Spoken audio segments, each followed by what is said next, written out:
I'm your inner dream monologue, and you're fast asleep, so I'll be quick. Great job using the Colgate Optic White Overnight Teeth Whitening Pen before bed.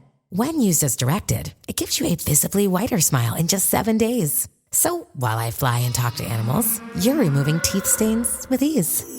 Sweet dreams. And when you wake up, keep on living life to the brightest. Colgate Optic White. Find it at all major retailers.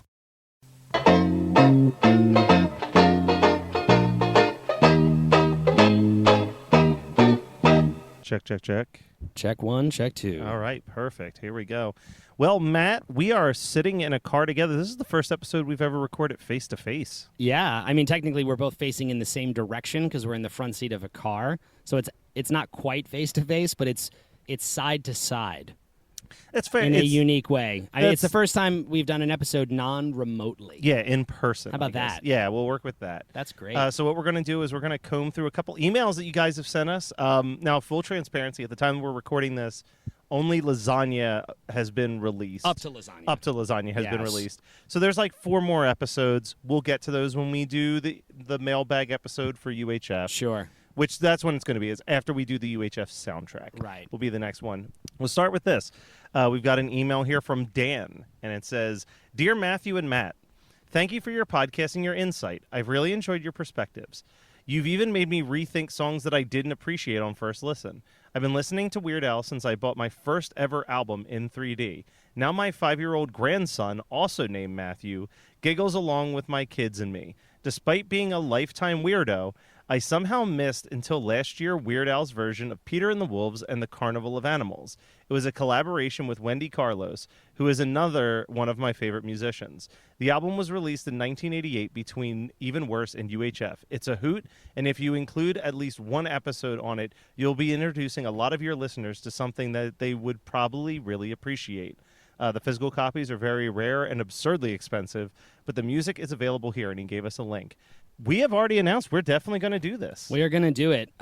We even have kind of a listener guest who contacted us and was like, I've performed Peter and the Wolf before. Yeah. No, which I'm very, very interested in. I also thought, and I mean, like, look, I'm going to say this out loud, and we're going to acknowledge that it is like a next level long shot. Yeah. But like, we could try to reach out to Wendy Carlos. We could try Wendy that. Carlos is, I mean, Wendy Carlos is an absolute legend, like the top of the top, an absolute pioneer in so many ways. Electronic composer, one of the first like very publicly, openly trans artists of all time. Did the score to The Shining. Did the score to Tron. Was Wendy Carlos. Really, really incredible. And I mean, if there's even a chance, and I don't know if there is. I think Wendy is 83, 84. Yeah. So the idea of getting Wendy Carlos on Zoom seems like it might be a stretch. I don't know. But we can try. But even if we can't, I mean, it is absolutely worth acknowledging that album because it is, in the world of, in the weird world of Weird Al, this is a high watermark of weird. The fact that it exists at all. And again, I don't want to talk about it too far in advance. But it is probably, I would argue, the strangest thing he's ever released. Or like the most like counterculture. Yeah. Totally against the grain of everything. We'll dive into it. But yeah, the whole time you're just like, who is this? Yeah, for? How did this happen? Also, I actually was trying in anticipation of this episode. I actually tried to get a copy of the album on vinyl. No, you almost had an opportunity. You saw one in the wild. So I saw one at when Weird Al did the first Vanity tour. They did a special section of the merch table for like lost items from throughout the years, and he had a copy at the show I went to of Peter and the Wolf up on the wall for. It was like $200, and at the time that was just not in my budget. But boy, I kind of now wish I had. I actually was chasing one on eBay. I was in a full-on eBay bidding war with somebody for a copy of Peter and the Wolf, and I lost. Ooh. But listeners, I'm watching. I got it on my watch list right now. Yeah, I'm going to see. One day it'll be in your collection. It's going to happen, and it's going to be a great day. And I was hoping that I could have it in my hands when we recorded one of those episodes. We'll see. Time will tell. There's still some time. Who knows? Al might hear this mailbag episode and say, I'll send you a copy, man. Yes, but thank you for that submission anyway, because I totally agree we're on the same page. Peter and the Wolf must be discussed, and we are going to. So someone else contacted us, Yes. Mark. He said, "Hi, y'all. 2 things on how to cover the UHF skits. Okay. Number 1, I say you do a single episode that covers both of them. Debatable. We'll figure that out. That's up for... So That's a toss-up. So quick before we move on, both of them, are we saying the skits are Gandhi 2 and Spatula City? I believe so, yeah. Because the other real outlier on that record is Let Me Be Your Hog. Well, Let Me which Be Your is- Hog, we have a guest lined up We for. technically we currently have a guest lined up for that song, which I'm very excited about. But that's the interesting thing about UHF is like that's not a skit, but it also kind of is. Yeah. Like to call that a song is a stretch. Yeah. All right, and they also said, 2, as far as the rankings, I'd say no, don't rank them. Yeah. Are we 100% sure that they were written by Al? I know he's credited as a writer. I assume he is for the skit itself, but the background music I would expect was the score composer, John Duprez. May have probably written some or even all of the stuff playing behind in the commercials. I'm not sure of this, as it's credited by Al, but since none of the regular score appears on the soundtrack album at all, it makes it a bit uncertain that there isn't some of Duprez in there. If so, then the skits might count as a cover in some weird sense, and thus still shouldn't go on a list. Interesting. I think that's fair. I think that we did decide that to rank the skits in anything is kind of chaos. I do agree about ranking the skits. I think it is. I totally hear you on this point. I think it's a very interesting point. I would guess. Even further. I would bet that Al did actually write that music. I think that. So I would say, and again, not to play my hand too early, but I think Spatula City has a vibe that reminds me of the sort of thing he would put in A Brief Moment of a Polka. Yeah, I'm fine with us doing them as separate episodes. Yeah. But as a further point, I think that Al probably did write that music. I think it would be, especially back in the day, there was always a distinction between the soundtrack and the score of the film, and I think that unfortunately UHF never had a score release for Duprez. Hell of a score release it could be. I know it could be great, and maybe we'll see it one day. I think at the time it was just like, in order for your score to be released, I would say the movie completely bombed. Al got a soundtrack because he was notable enough and had enough of a fan base, but the idea of anyone at that time buying the instrumental score to UHF with music not composed by Al must have been, they were like, we're going to sell 2 of these. I mean, it took years. I think it was only 3 or 4 years ago that the Freaked soundtrack was finally made available in some format. So who knows? We'll see what happens. Unfortunately, the idea of like these collectors of sort of niche film scores and soundtracks is actually more of a new phenomenon. Yeah. Going back to the 80s, a lot of that stuff was completely neglected. Someone will do it. I think. I hope so. I hope so. And if they do, we can add it to our album roster. We can get we can get our friend Duprez. Is that the name? Yeah, Duprez. We're gonna get Duprez on the horn. I don't know. Yeah, I don't know what his deal is at this point, but we will address. We're gonna tackle it. Maybe we'll get Duprez to do the Carnival of Animals, and we'll get Wendy Carlos to do the UHF score. Yeah, there you go. There you go. We got an email from Deb. She said, I was just listening to your episode about the guide to the Grammys, and I wanted to be sure that you knew about Al's appearance on the show Circus of the Stars. And they sent a YouTube link for us. Dave and Ethan's 2,000-inch Weird Al podcast has an episode where they interview Al and ask him all about it. I've been really enjoying your podcast, even if I don't always agree with you. I'm a 60-something-year-old grandmother who discovered Al on the Dr. Demento show in the 70s as an adult, so I don't have the experience of listening to him as a child. I did listen to Tom Lear, Alan Sherman, and the like, even PDQ Bach. Yeah. I still listen to Al and have taken both of my daughters and granddaughter to his shows as their first concert. There was an older podcast called The Weird Alphabet, which did sort of the same thing you're doing, except they did the songs in alphabetical order. Keep up the podcast. We can use all the Weird Al content content as possible. I love this email. I love it too. We will definitely have to find a space to get into the Circus of the Stars. I think at a certain point we had just done so many TV episodes in a row. I think we were feeling a little self-conscious. I remember at a point you were like, this is like, we're making people wait a month. Yeah. Yeah. To hear us talk about a song. And actually, to be fair, I remembered I saw a message, and I should have my own like little thing for mailbags like this. We're still working on this side of our show.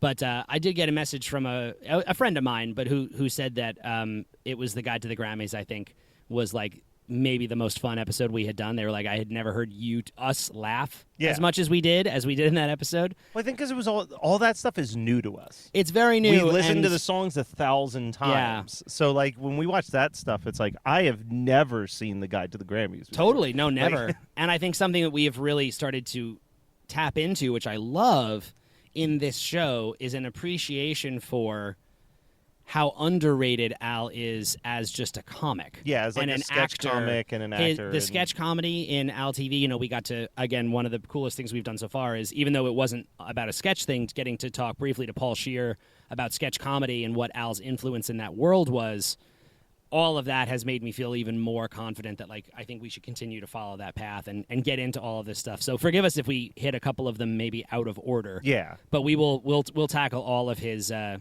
media appearances and in all forms, because it's definitely worth delving into. I mean, even him on Family Double Dare was such a treat. It was so good. Right? So we got another one from Elias, we'll say. I'm eagerly anticipating the return to album-focused episodes. See, there it is. That's what we were worried about. But I've really been enjoying all of this intro material. Good. The album stuff is great because it hits all of the nostalgia Al of my childhood, but it's been fun to watch this granular, used but not new to me footage on YouTube along with you. I should say that all your observations about John Davidson are spot on. Not only is he clearly unfamiliar with Al's work, but I'm not convinced he knew what Like a Virgin was either. Just really quick, I have to say that episode aired, and the first message I got was a text from my dad going, "Oh, your mom loves John Davidson." So I apologize to anyone I offended, but you know what? I'm glad to have some backup on that. Some backup. It says, I'm pretty perplexed by your takes on the Hollywood Squares contestants' relationship with Al's answers, though. I listened to your episode before I watched the footage, so when I queued up the Hollywood Squares, I was surprised. It was as if we watched two different sets of videos.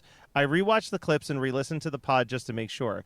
Al gets 7 questions, and the contestants only disagree with him 3 times. And one of those times, Al was wrong. Contrary to what you said in the pod, Al said not to get surgery for a hernia. Contestant disagreed, and that was correct. Contrary to what you said on the pod, the contestants did believe him about both velour and Bruce Springsteen's ticket sales. So their dealings with Al, the contestants won the space on the board 5 out of 7 times. So that's that, I guess. I just thought the discrepancy was really curious. Matt, I highly appreciate all of your stormy sex-like pop culture digressions and recommendations. I don't end up liking all of them, but I fully enjoy exploring them. Thanks for taking the time to address my comment on your Polka Party wrap-up. Just wanted to note that my name is pronounced like the famous Ellis Island in New York where the immigrants enter the U.S. All right, perfect. So I kind of nailed it. You actually did get it right. There you go. Based on your response, I'm not sure if I was totally clear what I meant by there's no gender mentioned in the song. I was referring to the fact that the owner of the offending footwear may not be a woman. I think it's clear that the relationship is a romantic one. They appear to share a bed, and the speaker calls and addresses them honey and babe repeatedly. But there are few cues that tend to associate with women, like the leg shaving, but I myself prefer the queer reading of the text. So I'm saying that the speaker is dressy, read like a gay couple to me. And I agree with Matt that the speaker in Al songs rarely, only exception I can think of is Trigger Happy, drink alcohol. But that doesn't happen in this song either. The line is, you can drink my booze, which isn't much different from a duck that won't steal his beer. I hope this doesn't come across as competitive. I really enjoyed the show, and I find myself combative. Yeah. Sorry, combative. I really enjoy the show, and I just find myself reflecting on it a lot, and I felt inclined to type up my thoughts and send them off. I think you and I discussed this, or I may have even responded to them on this. I think it was watching Hollywood Squares and then immediately following it with Family Double Dare. It really felt like the Hollywood Squares people didn't utilize Al as strongly as Family Double Dare. I do agree. But the number, I mean, he brought numbers to the table. No, he's absolutely right, and it is kind of funny to then reflect on it, because I felt the same as you in that moment where I was like, oh man, Al is so smart and these people are not getting it. But you're absolutely right. It wasn't as cut and dry as we felt like it was in our quick reflection there. Yeah, no, like you said, I can only chalk it up to how much content we were devouring there, and I guess we just sort of misinterpreted part of it. But yeah, I do wonder, a part of the show there is do they tell the contestants on Hollywood Squares that to sometimes lie? on purpose? I guess. I never. Well, now we got to track down contestants on Hollywood Squares, and I'll see if Alf's We're going to get John available. Davidson on as a guest. That's what we're going to do. And we're going to talk to him about how the show worked because, I wasn't sure like if maybe they are told sometimes to try to like poker face lie Yeah. to trip somebody up. Because there's no way that Al doesn't know that you should see a surgeon. I was going to say, yeah, and that's probably why I missed it too. The idea that Al would not know what to do about a hernia is impossible because we've covered that Al knows a lot about hernias. He knows all the different types He of knows hernias all that the you can different get. types. You may not know every type of hernia. But Al can run him down. Yeah, no. So thank you for the correction there. You're absolutely right, and we'll definitely have to keep a closer eye on my notes next time we do one of like a piece of content like that. Yeah, and agree with your thoughts as well about don't wear those shoes. Yeah. Was the other side of it that Yes. we were talking about, and yes, I totally agree. There's definitely a very sort of like genderless or queer way to read that song, which I actually much prefer as well. I think that's a cooler reading of the track. Yes. And lastly, don't worry. I'm sure we have not seen the last of Stormy Sacks No. style tangents. I'm going to keep finding them. Yeah. And if I don't care if you like them, you're going to get them. So I'm going to just say that this came from BC because it looks like they're using a code name anyway. But they said, hey, I love the show. Probably my favorite podcast. Hell yeah. I thought Nice. you'd like to know that a fan digitized a lot of home-recorded VHS and put them up to download in the Close Personal Friends of Al Facebook group. It includes all type of stuff, including the Al TVs with the videos and even the original commercials. I know you've just been watching clip shows on YouTube. Here's a link to the Facebook group. I'm not sure if you can see it without being a member. And here's a Google Drive link with the videos. And I think I sent you that Google Drive link Yes. as well. Guys, I can't stress how much we appreciate when you guys provide us stuff like please that. send us stuff like that. That's really amazing. Especially, I mean, we do have more Al TV ahead of us, so like that's a great reference to have. We have also mentioned in the past on this show how I have the MC Lars thumb drive of rare Al tracks and stuff. That's another thing I reference, like demos and stuff. But like the more content like that we have, the more we can talk about. And sometimes it's whole new episodes. Other times it just improves the quality of an existing episode. It's stuff like that's almost what's probably going to keep this show alive after we get past mandatory fun is Yeah. like going through like, okay, what's the really deep cut stuff that we never got around Absolutely. Hi, I'm your inner dream monologue, and you're fast asleep, so I'll be quick. Great job using the Colgate Optic White Overnight Teeth Whitening Pen before bed. When used as directed, it gives you a visibly whiter smile in just 7 days. So while I fly and talk to animals, you're removing teeth stains with ease. Sweet dreams. And when you wake up, keep on living life to the brightest. Colgate Optic White. Find it at all major retailers.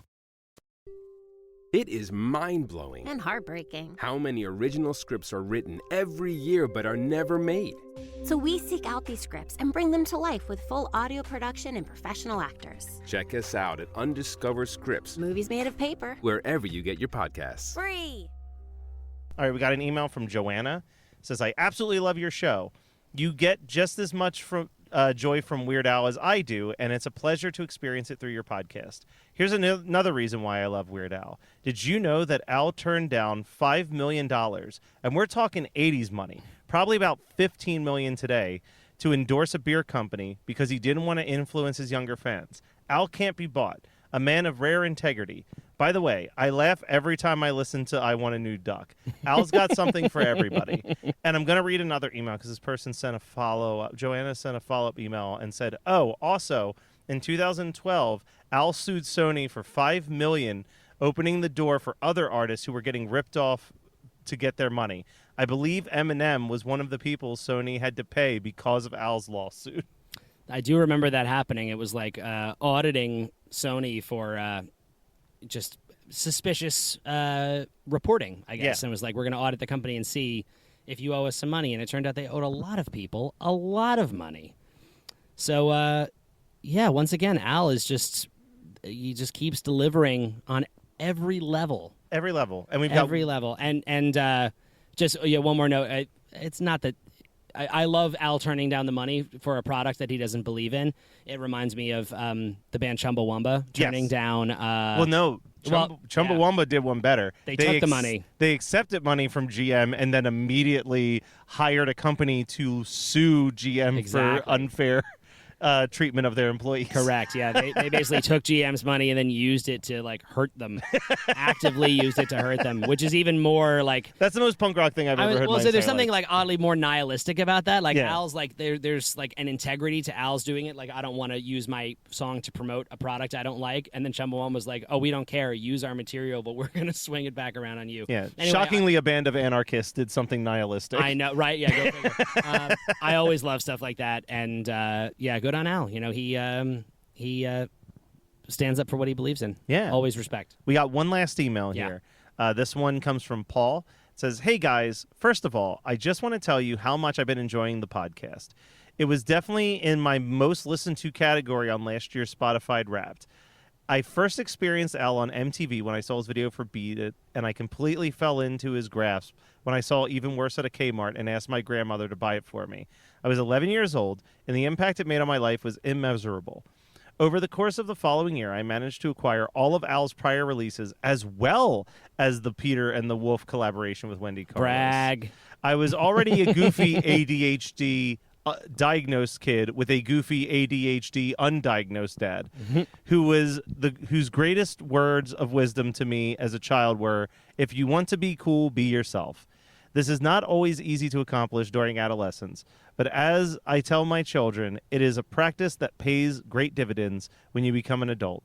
Al made it easier, and as you and your guests have expressed in your latest episode, I believe this was after the Paul Scheer episode, Right. to realize that perhaps I was not the weird one, but that the behaviors of the society normalizes are beyond ridiculous.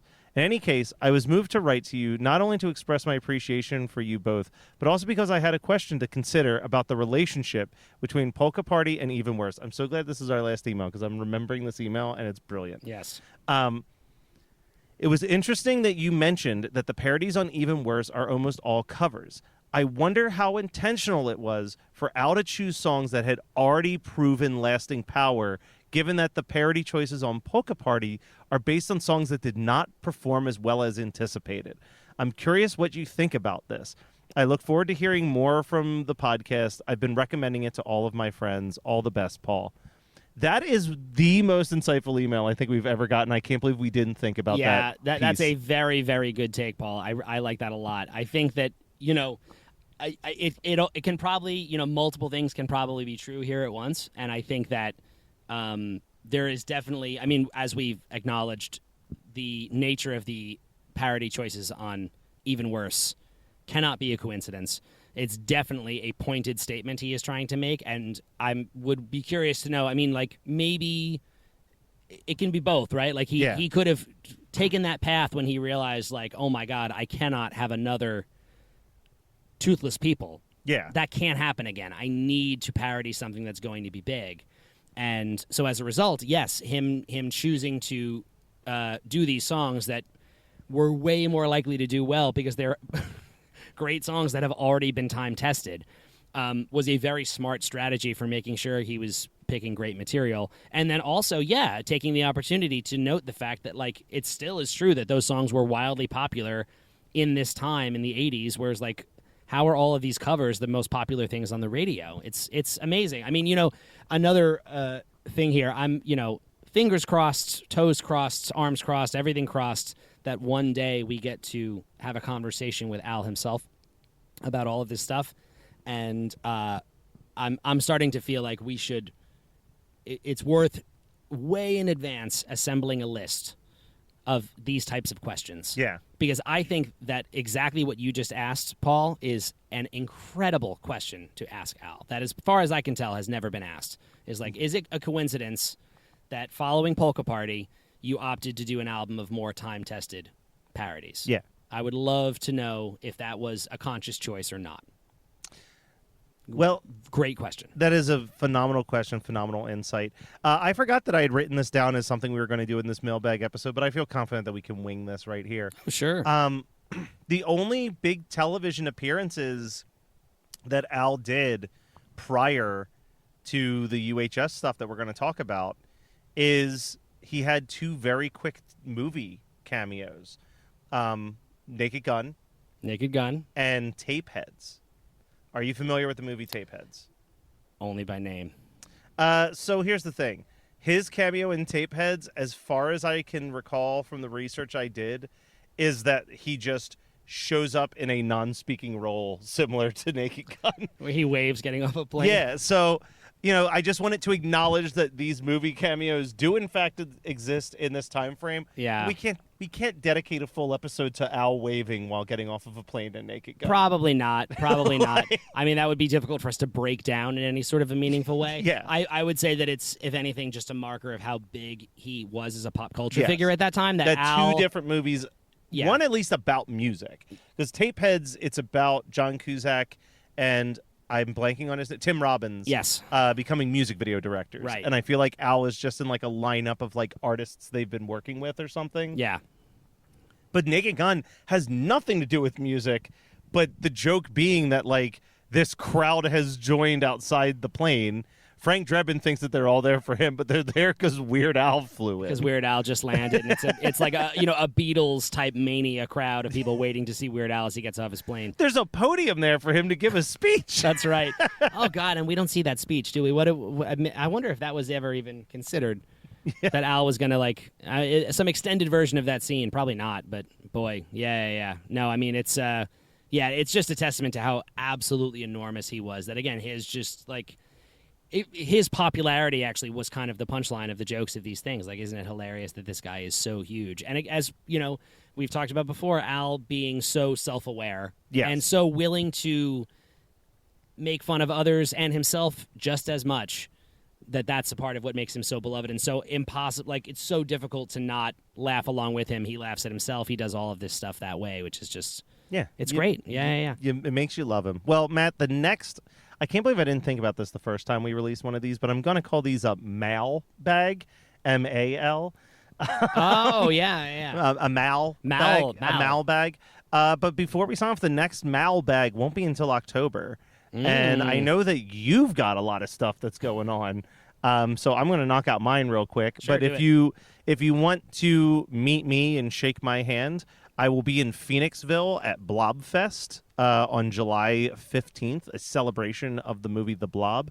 I'll be at San Diego Comic-Con July 20th until the 23rd at the Geekscape booth.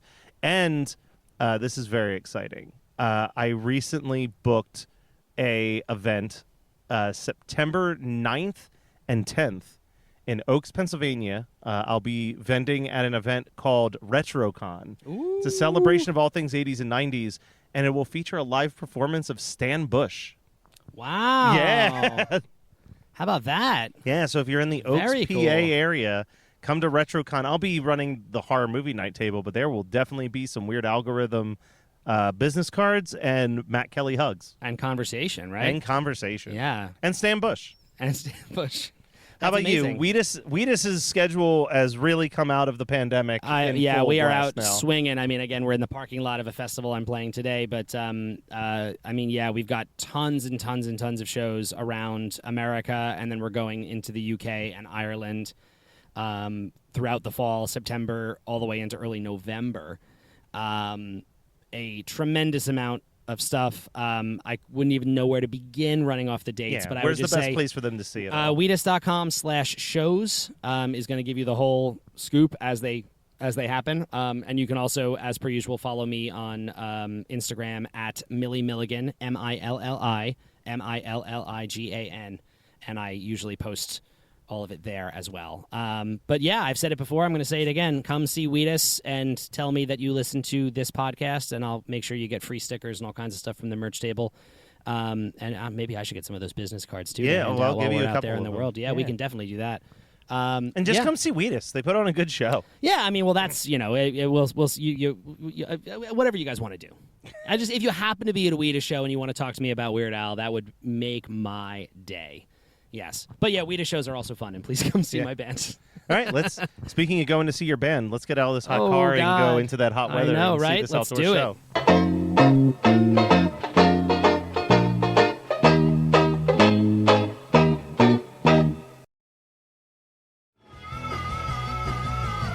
You're listening to the Geekscape Network.